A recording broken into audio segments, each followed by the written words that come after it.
welcome to the Deep Dive. If you're here with us, you are already committed to cutting through the noise and getting to the core of what matters. We are so glad you're joining us. And if you found us through the Mindset Matters Book Club YouTube channel, please do subscribe and like this discussion. It really helps us continue to bring you new book summaries and insights every single week.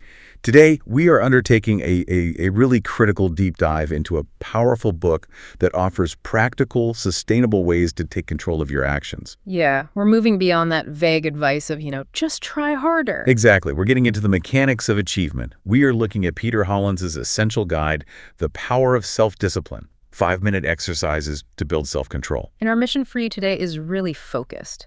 We need to unpack the deepest obstacles, the mental, the biological, even the systemic barriers that just stop us dead in our tracks. Right. And then provide actionable techniques that work regardless of how tired you feel or, how intimidating the goal seems.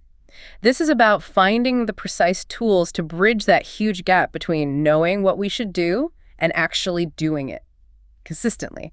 I think we have to start with the book's opening story because it just captures the core problem so perfectly. Let's talk about Rosa. Yes, Rosa. Rosa was 8 years old when she saw Back to the Future. And from that moment, her destiny was sealed. She was going to be a movie director. For 20 years, that was her singular, all-consuming ambition. And she didn't just dream.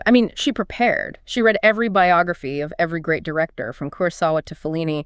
She watched documentaries, the book jokes. She was a walking encyclopedia of arcane movie trivia. She could have been a Jeopardy champion on film knowledge alone. Absolutely. She knew the industry, the history, the craft better than almost anyone. But here's the tragic part of her story.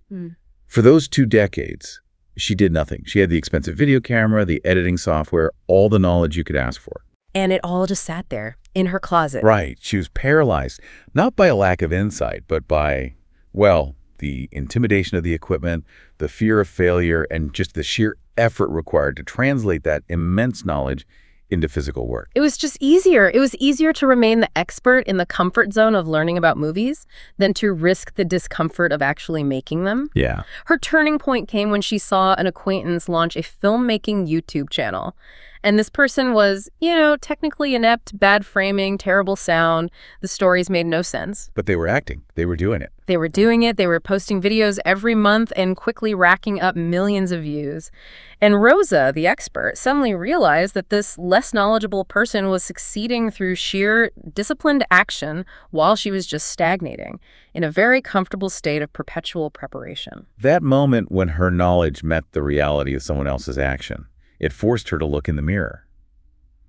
She finally made the decision to buckle down, stop retreating to her comfort zone, and commit to concrete, disciplined steps.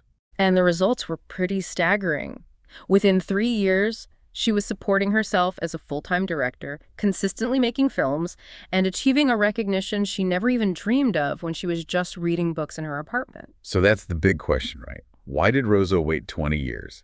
Why is that translation from thought to consistent action so incredibly hard for most of us? It really brings us to the core definition we have to work with today. So what are we actually defining as self-discipline, if it's not just grinding our teeth and forcing it? Well, at its simplest, self-discipline is the ability to act in accordance with our deepest long-term intentions.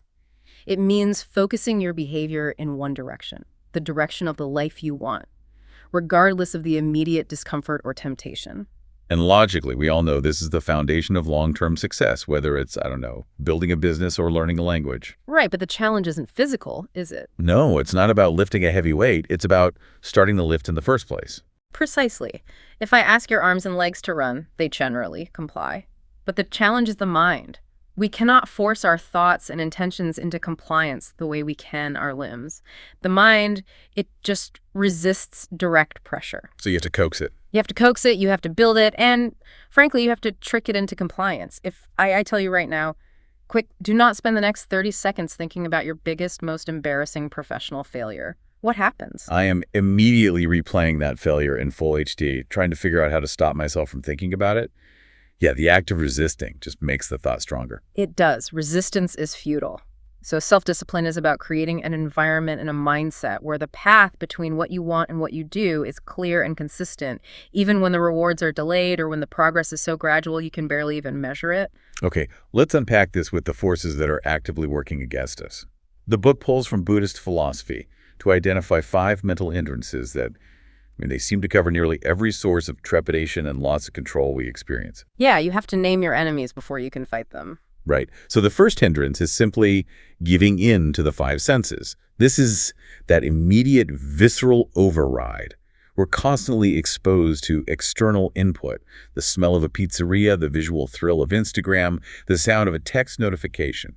And we overattach importance to this instant sensory data. It leads us straight toward instant gratification, and our focus becomes, as the book says, like a flimsy balloon just blown by any little breeze. It's the ultimate distraction mechanism. And when we feel we've been derailed by that, we often experience the second hindrance, animosity and malice. Which covers a lot of ground. We're talking about intense, destructive emotions like anger, resentment, bitterness, or even that deep-seated self-loathing and guilt. And these are self-saboteurs because they just override productive thought entirely. They do. Think about the massive mental energy consumed by seeking retribution or just obsessing over a past slight. If you are mentally exhausted reliving an argument from yesterday, that mental bandwidth is completely diverted from your future goals. It's a total drain. That makes perfect sense. I wonder if, for our listeners, the third one is the biggest killer. Apathy and laziness. Sloth. Just being a functional human takes effort, and the brain is fundamentally wired to find the path of least resistance. It is. Sloth is that instinctual shutting down of mental and physical activity to escape the work of just existing. It's the decision to stay in bed or to mentally check out because engagement requires energy. And when we continually seek that escape, apathy becomes the default. It does, and any necessary effort like starting a business starts to feel insurmountably difficult. But the opposite of sloth is equally dangerous, which brings us to the fourth hindrance, anxiety and remorse.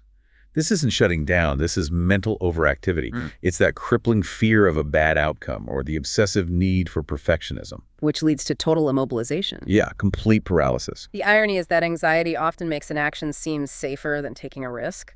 If you're so worried about failing publicly at a new job, your anxiety successfully convinces you it's better not to apply at all. You're trading potential success for guaranteed safety. Which is fatal for self-discipline. Yeah. That was Rosa's problem, right? The fear of discovering she wasn't as good a director as she was a movie historian. Exactly. And that leads to the fifth and final hindrance, hesitation and doubt. This is that little self-sabotaging voice that says, am I doing this right? Do I even have the right tools? What's the point of all this effort anyway? And that doubt creates just enough uncertainty to allow us to abandon the task without any real resistance. It's the perfect out. It is. If you can convince yourself the market is too saturated, you've just created a rational-sounding excuse to stop trying. It's already so clear this is a multifaceted battle. But what's fascinating is that the book argues the root cause of these hindrances isn't just philosophical. It's profoundly biological. We are fighting our own wiring. Specifically, we're fighting the neurotransmitter dopamine. Right. And dopamine isn't just the pleasure chemical. It's the chemical that drives motivation, anticipation, and the whole reward circuit. When we experience pleasure eating cake, hitting a goal dopamine is released. But crucially, it's also released in anticipation of pleasure. So we're wired to seek the path that gives us the fastest, most reliable hit. We are, psychologically, dopamine junkies. And this craving makes it almost impossible for us to choose a substantial reward later over a smaller reward right now. Exactly. Our short-term brain loves immediate, small dopamine bursts, a quick check of social media, eating a pie. Our long-term goal, the health gain from a month of workouts, provides a delayed and often inconsistent hit. Why should the brain wait a month when a 2-minute reward is available now? This biological impatience makes self-discipline inherently difficult. And this biological reality is the engine for one of the most foundational concepts in behavioral psychology, the Plender principle. The primal, unfiltered drive from Freud. Tell us more about how this principle specifically sabotages discipline. The pleasure principle is simple. The mind seeks pleasure and avoids pain without restraint or strategic analysis. It's unfiltered, like an infant's mind. And the book outlines 5 critical corollaries that show exactly how this primal drive undermines our rational intentions. Corollary 1. Every single decision we make is fundamentally based on gaining pleasure or avoiding pain. The problem for self-discipline is simple. Doing what we need to do is often painful, difficult, and devoid of instant pleasure, so we instinctively avoid it. That's why you have to force yourself to do your taxes or start a tough workout. The logical, high-reward action is painful, so the primal brain just says, stop immediately. Precisely. And that leads to corollary 2. We work harder to avoid pain than to get pleasure. This is pure survival instinct. For self-discipline, this means giving up is often perceived as less painful than persevering through the current difficulty. So we give up. It feels less painful to retreat to the couch than to push through the discomfort of a new routine. Wait, I want to challenge that slightly. What about, say, professional athletes? They actively seek out the extreme pain of training. Are they just exceptions to this rule? That's a great question, and it speaks to the sophistication of the human mind. They haven't eliminated the pleasure principle. They've redefined their perception of pain and pleasure. They get a massive, immediate dopamine hit from the act of mastery and the immediate avoidance of the pain of failure. Wow. For them, skipping a workout brings greater pain guilt, loss of identity, fear of losing, than the workout itself. They've successfully flipped the script, which is actually what the next section of the book is designed to teach us all how to do. Got it. But sticking with the obstacles for a moment, let's look at corollary 3. Our perceptions of pleasure and pain are far more powerful than the actual things themselves. Our brain operates in worst-case scenarios to keep us safe. That's why skydiving is terrifying, even if the actual risk is low. The perception of falling is more real to the brain than the statistics. Correct. The brain exaggerates the pain. And the self-discipline killer here is that unfamiliarity breeds fear, which breeds avoidance. So you avoid acting. Rosa avoided her camera because her mind painted the worst picture. Public humiliation, technical failure, the sheer awkwardness of being bad at something new. So she perceived that pain as enormous and chose inaction. Exactly. Then there's corollary 4, which deals with time. Pleasure and pain are skewed by time. Immediacy is king. Our evolutionary wiring is stuck in the now. We want the $1 now over the $5 next month because that delayed reward barely registers as real. Which is fatal for any long-term effort. Because the rewards we seek are rarely immediate. We're stuck in the now, so we constantly avoid action. And the final nail in the coffin, corollary 5. Emotion beats logic. This is maybe the hardest truth. You can rationally know with all the data in the world why quitting smoking is beneficial. But when that emotional impulse hits stress, frustration, boredom, that emotion screams, so what? Logic just doesn't control our behavior as much as we'd like to believe. And what's happening in the brain there? It's the constant battle between the logical part of the brain, the prefrontal cortex, and the reactive, emotion-driven part, the limbic system. When we're emotional, the connection between them weakens, and the emotional impulse dominates. We choose the ice cream over the gym. That really puts a sharp point on the problem. We are fighting a 5-pronged mental attack and a biological blueprint that actively steers us toward instant comfort. And away from delayed reward through a primitive calculus of pain and pleasure. So if we accept that we are biologically wired against effort, the book argues we can't eliminate the pleasure principle, but we can strategically trick it. Yes, we have to change how we perceive the pleasure and pain related to our goals.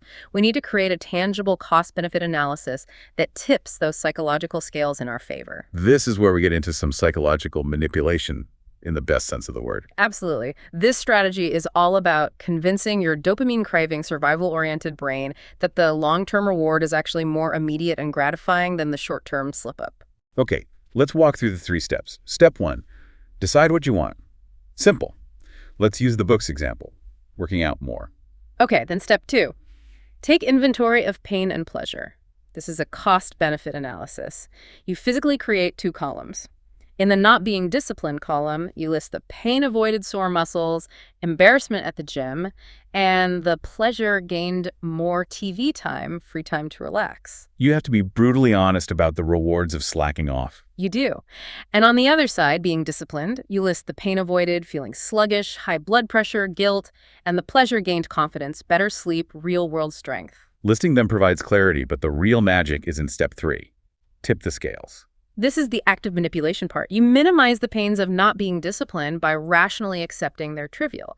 For instance, sore muscles last a day or 2 and are evidence of progress. They are not actual harm. And then you maximize the positive side. You take that being disciplined column and you amplify the pleasures. You really picture the fantastic best-case scenarios. You visualize the confidence, the health, the success. And that intense visualization is crucial. As we said, dopamine is released in anticipation of pleasure.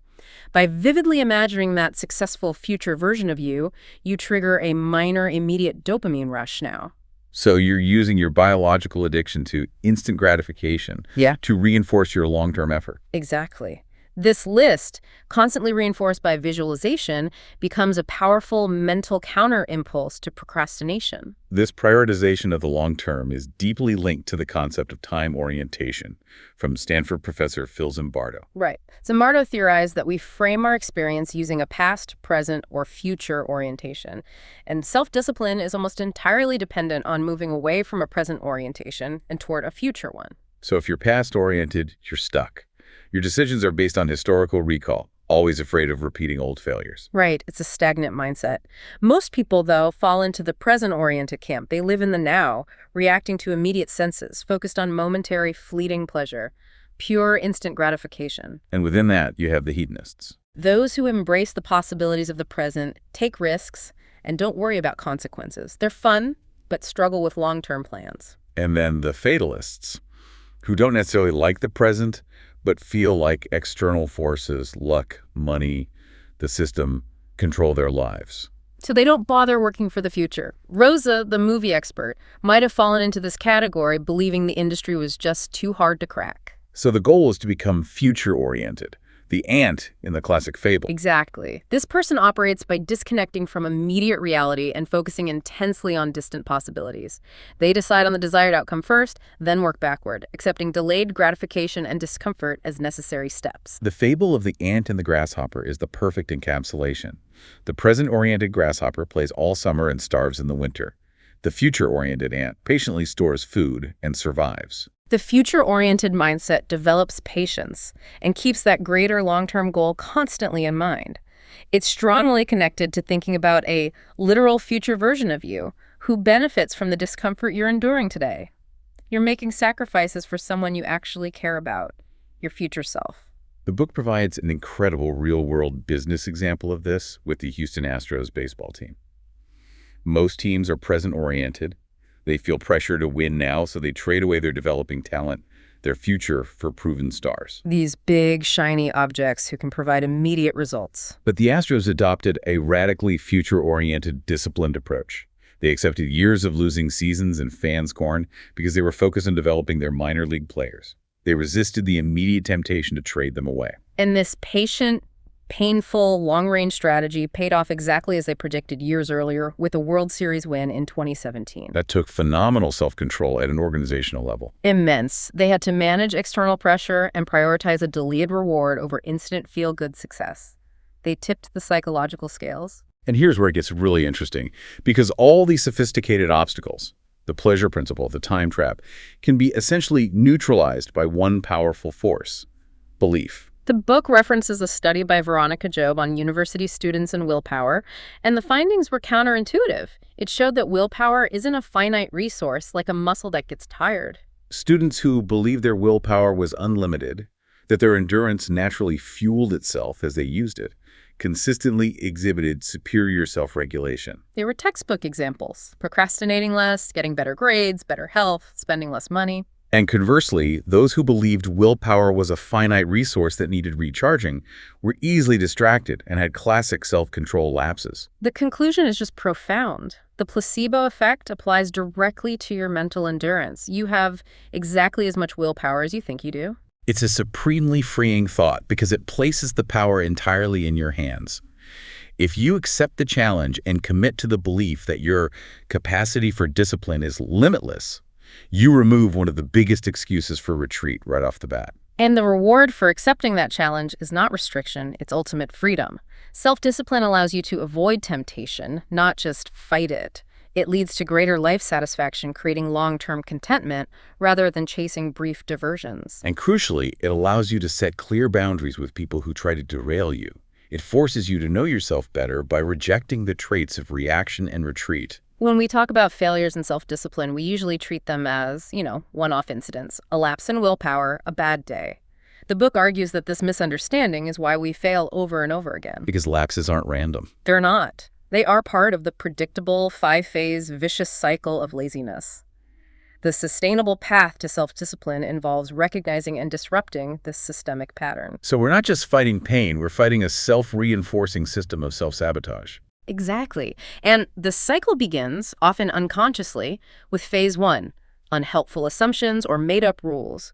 These are the unchallenged beliefs that rationalize inaction. Things like, life is short, I should be seeking pleasure now. Or the perfectionist line, I need perfect conditions and maximum energy to start this task. Or the classic, I probably won't do it right anyway. These beliefs are the foundation for refusing to start. And this immediately creates phase two, increasing discomfort.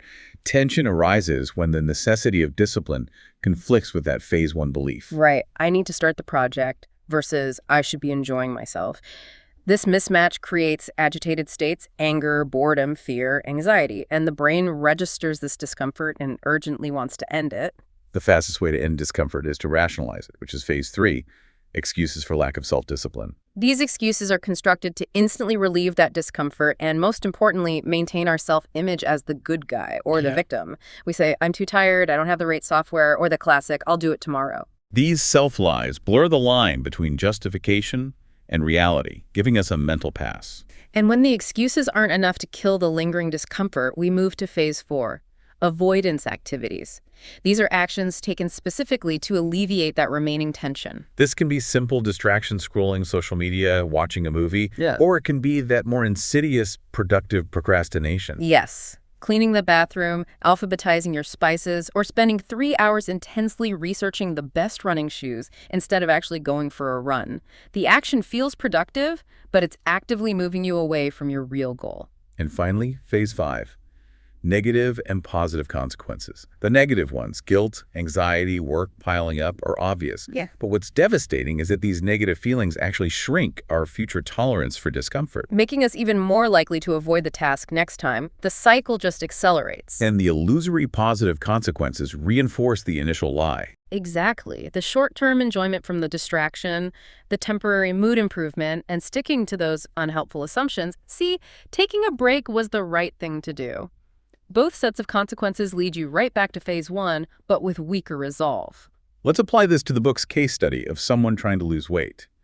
It starts with the unhelpful assumption, I can't lose weight unless I become a monk and give up everything I love. Right, or I lack the energy and time to cook healthy food every day. This creates discomfort, feeling ashamed when clothes don't fit, or the nagging guilt after a heavy meal. The tension is high. To ease that, we generate excuses. I don't have time to go to the gym, or I'll wait until the new year to track everything perfectly. Then the avoidance activities. Instead of going to the gym, you spend 2 hours finding the perfect recipe on Pinterest and then decide you're too tired to shop for groceries. It feels like planning, but it's just procrastination. And the consequences are clear. Weight gain, guilt. But the illusory positive is that the avoidance momentarily improves your mood, strengthening the assumption that life should be about instant pleasure. The cycle continues. Since the cycle is so hard to break once it has momentum, the key is to address the earliest phases, the assumptions and the discomfort. Okay, how do we do that? To address unhelpful assumptions, phase one, you replace those self-defeating beliefs with the 40% rule. This concept, which originally comes from the military, states that when your mind signals maximum exertion and tells you to stop, you are in reality only at 40% of your full physical or emotional capacity. You can endure 60% more pain or effort. That sounds incredibly high. It works because it directly challenges the brain's tendency to avoid pain. When you believe you can endure 60% more, you use that willpower placebo effect to make it true. But you need concrete evidence. How do you get that? If you struggle after 10 push-ups, you pause, then you gather yourself to do one more, then another. That one small, undeniable act of perseverance past the perceived limit provides concrete evidence to your brain that your limit is negotiable. You've just proven your initial assumption false. Okay, and for phase two, increasing discomfort. We must actively embrace the uncomfortable. Self-discipline is inherently a chore. The goal isn't to eliminate pain, but to increase the amount of psychological discomfort we can handle. We want to take that stabbing pain of resistance and turn it into a dull annoyance. So this means actively seeking out manageable discomfort. Yes. The book cites Jia Zhang's rejection therapy, where he actively sought rejection for 100 days. You don't have to go that far, but you can apply the principle. Take a cold shower, order a dish you've never heard of. Discomfort isn't harm, it's evidence that you're growing. Okay, so then for phase three, excuses, we need to identify and reframe self-lies. The book outlines 4 common mindsets that generate excuses. First is the perfectionist.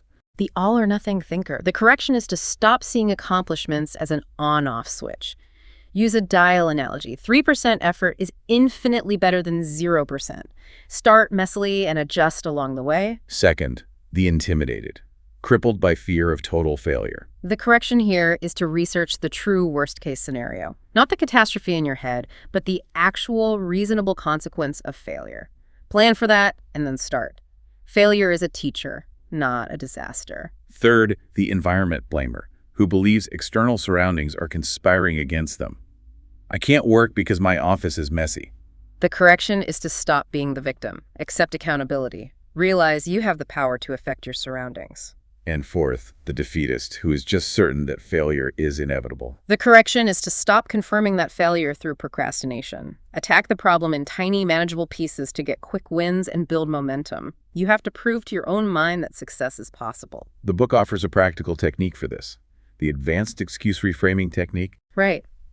When an excuse pops up, you identify three things: the truth, the neutral reality, like I'm exhausted and my back hurts. Then the mentally weak conclusion, the excuse, I should skip the gym entirely. And finally, the mentally tough conclusion. Yeah. This is the small pivot toward action. I'm tired, so I will go to the gym for just 15 minutes and only use the bike. That framework forces you to see the easy path as a calculated lie. It demands a tiny pivot, making 15 minutes of work the right thing to do, even when it's not the easy thing. And for phase 4, avoidance activities. This is all about environment. The principle is out of sight, out of mind. Your environment guides your behavior far more than raw motivation. So you have to tinker with your surroundings to make self-discipline the path of least resistance. This is fascinating because it takes the burden off willpower. You just automate the discipline. Precisely. Studies show using smaller plates can lead people to eat 22% less food. It's pure environmental manipulation. Put your guitar in the middle of the room, put your gym bag by the front door, and hide temptations ruthlessly. If you struggle with unhealthy snacks, they shouldn't just be in a cupboard. No, they should be, as the book suggests, inside 5 nested containers or locked away. Make the act of giving in physically awkward and time-consuming. You automate these decisions to conserve that precious, limited willpower for when you really need it. Okay, let's look at 2 general cycle breakers that help no matter what phase you're in. First, setting smart goals. This framework provides external motivation, structure, and accountability. Remember the acronym. Specific. I want to finish Module 3 this week, not I want to be better at my job. Measurable.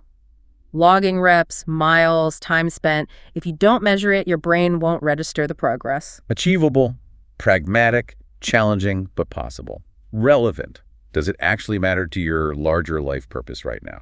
And time-bound. Setting a deadline to create urgency and prevent procrastination.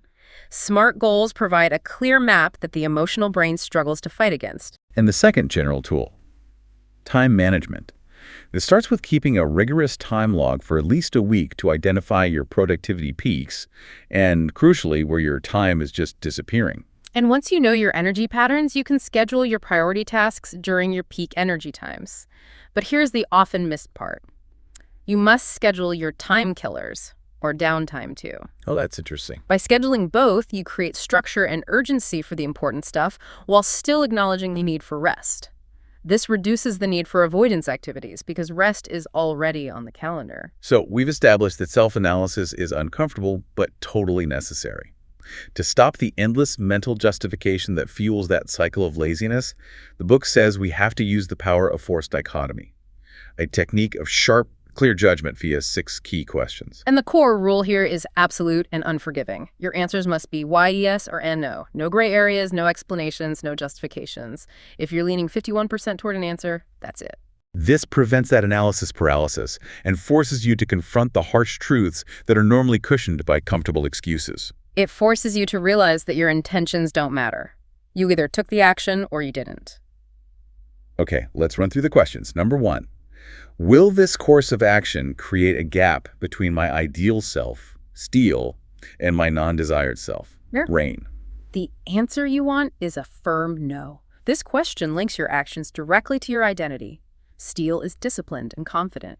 Rain is distracted and anxious. Answering yes means you're admitting you're actively sabotaging the person you want to become. That psychological tension should spur you to act. Or, to put it another way, does this course of action get me closer to my goal? It forces you to face that cold reality. You're either moving forward or you're retreating. Okay, number 2. Does this action truly represent my intentions? The desired answer is yes. If your intention is to write a novel, but your action is spending 3 hours researching fountain pens, the answer is a clear no. Right. It signals that you're just paying lip service to your goals. You don't get credit for thinking a good game. You get it for taking measurable actions. Number 3. Am I merely uncomfortable? And the desired answer here is no.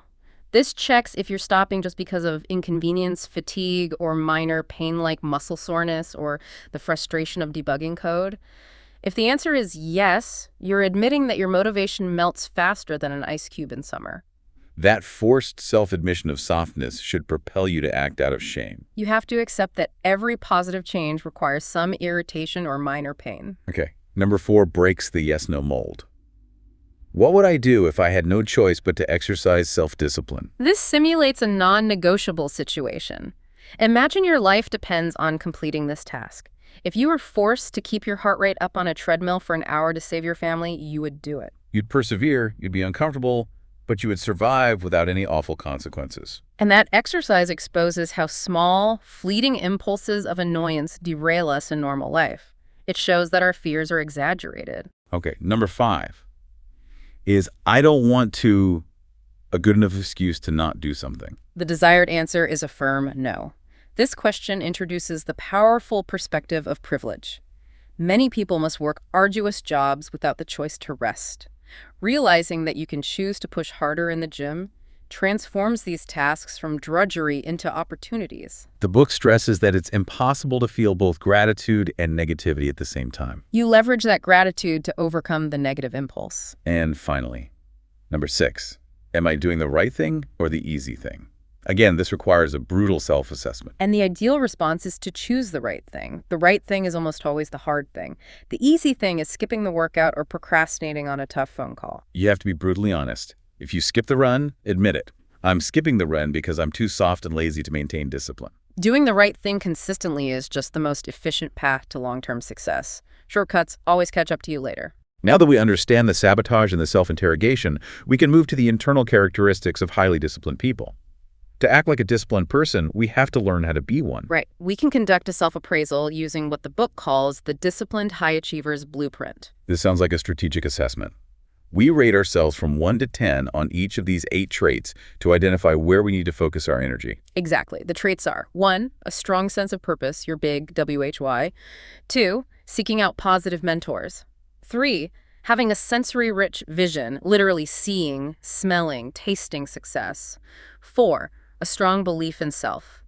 5, the ability to plan and organize. 6, a high value on education and learning. 7, patient perseverance. And 8, seeing work as pleasure and play. Taking this assessment honestly gives you crucial data. It tells you if you struggle with motivation, which is your purpose, or with execution, which is planning. So how do we develop these traits? For sense of purpose, you need deep self-knowledge. Ask yourself, what would you do if you won the lottery tomorrow? What should your obituary say?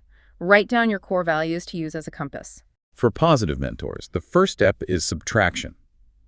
Identify and eliminate toxic or negative people, the critics who subtly sabotage you. Then, prioritize people who actively support you. Seek out accomplished people for advice. To develop a sensory-rich vision, you have to move beyond just simple pictures. Actively visualize your end goals using all 5 senses. If the goal is a promotion, imagine the feeling of the new desk chair, the sound of your new title. Since self-saboteurs vividly imagine negative scenarios, we have to do the opposite to hijack the dopamine system in a positive way. For self-belief, you must acknowledge failure and rejection as teachers, not as definitive statements about your worth. Practice mindfulness to identify and temper those aggressive, self-critical thoughts. And always ensure self-care is in order because a depleted person cannot sustain positive self-belief. And for planning and organization. Start with the physical. Declutter your workspace. Use apps to block the internet. But the key takeaway here is focus. Commit to a maximum of 3 priority tasks per day. Automate small admin tasks, apply the 80-20 rule, and most importantly, stop multitasking. Deep work is the only path to sustain discipline. For education and skills, you have to embrace the awkwardness of being a newbie. Read daily, look up new words, enroll in free courses, ask questions. Disciplined people relish the process of development, not just the outcome. For patient perseverance, abandon the quick fix mentality. Focus entirely on the process, not the outcome. Ask, what's the smallest sustainable change I can make and commit to for a year?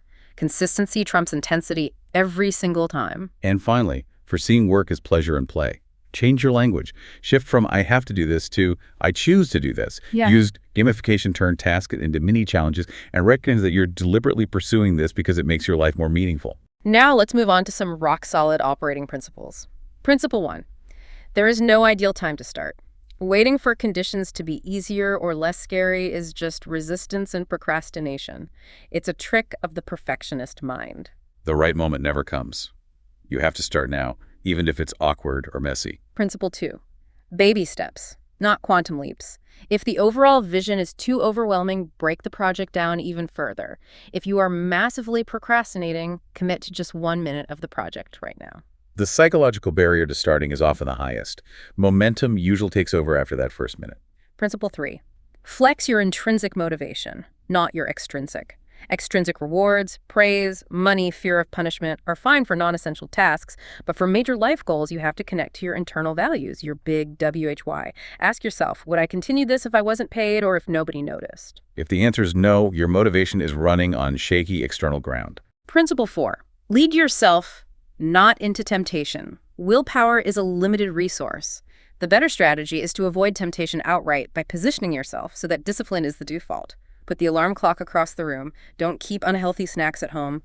Automate your decisions. And if you slip up, forgive yourself quickly and immediately get back on the path. And principle 5, let your future self lead you.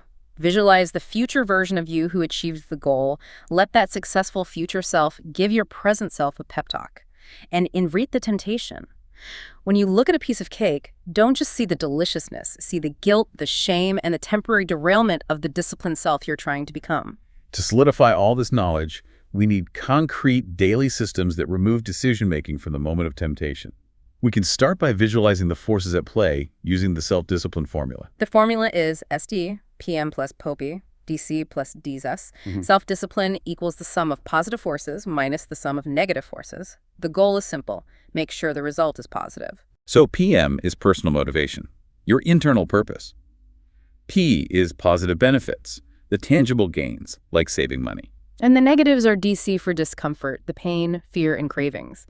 And D's for distractions, the triggers in social situations. By assigning numeric values to these variables, you can manipulate the equation. If you're quitting smoking, calculating the real dollar savings over a year actively increases the positive value, making it easier for the positive forces to outweigh the negatives in your mind. Next, we have a highly effective habit, the if-then technique or implementation intention. This bridges the gap between intention and action. If X happens, then I will do Y. It works because it pre-decides your action, taking the choice out of that critical moment when your willpower is at its weakest. The brain creates an automatic link between the cue, the if part, and the behavior, the then part. There are 2 main uses. Use 1, tying an action to a daily event. If it is 7 a.m., then I will put on my running shoes. Or if I open my laptop for work, then I will immediately write 3 sentences on the difficult report. It uses existing habits as triggers. And use 2, preempting failure or triggers. This is critical for avoiding relapse. If I see a new social media notification, then I will finish the current paragraph before checking it. Or if I eat out at a restaurant, then I will get water with lemon only. You plan your correct response in advance. This planning leads us to consider your discipline style. Moderation versus abstinence. You really need to know yourself intimately to choose the right strategy here. Moderation is the avoidance of excess. 1 scoop of ice cream, short work breaks. It allows for freedom and flexibility, but it requires a decent degree of innate self-discipline to consistently regulate. It's for people who don't negotiate endlessly with themselves. Abstinence, on the other hand, is complete avoidance. No ice cream, no social media.